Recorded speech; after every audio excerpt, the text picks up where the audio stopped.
বনভূমি দখল ও পরিবেশের ক্ষতি করায় গাজীপুরের 7টি প্রতিষ্ঠানকে প্রায় 3 কোটি টাকা জরিমানা করেছে পরিবেশ অধিদপ্তর। একই সাথে ছাড়পত্র না পাওয়া পর্যন্ত প্রতিষ্ঠানগুলোকে বন্ধের নির্দেশ দেয়া হয়েছে। কিন্তু নির্দেশ অমান্য করেই চলছে অবৈধ কার্যক্রম। মাসুদ পারভেজ এবং ফজলুল হক মোড়লের তথ্যে সাবরিনা হাসানের রিপোর্ট। গাজীপুরে বছরের পর বছর ধরে বন বিভাগের প্রায় 37,000 বিঘা জমি দখলে রেখেছে প্রভাবশালী ব্যক্তি ও বিভিন্ন শিল্প কারখানা কর্তৃপক্ষ। বনভূমিতে গড়ে তোলা হয়েছে রিসোর্ট, হোটেল সহ বিভিন্ন স্থাপনা।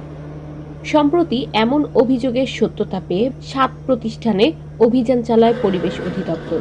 বনের আওতায় যে সকল জমি জমা যেখানে যেগুলো আছে না আছে সেটা নিয়ে সরকারের প্রতিটা এজেন্সি কিন্তু কাজ করে যাচ্ছে। কাজেই টোটাল পরিবেশ পরিস্থিতি এবং অবস্থান বিবেচনা করে নিয়ে মাঠ প্রশাসন এ বিষয়ে ব্যবস্থা গ্রহণ করবে। জরিমানা না দেওয়া সহ কার্যক্রম বন্ধের নির্দেশনা মানছে না প্রতিষ্ঠানগুলো। যতটুকু জানি এক্সপোর্টের টাকা দিয়ে দিয়েছেন আর বাউলেসুদ হাইকোর্টে রিট করেছেন। রিটের কাগজ আমাদের কাছে আসছে, এখন মাননীয় আদালত সিদ্ধান্ত নেবে কি করা হবে।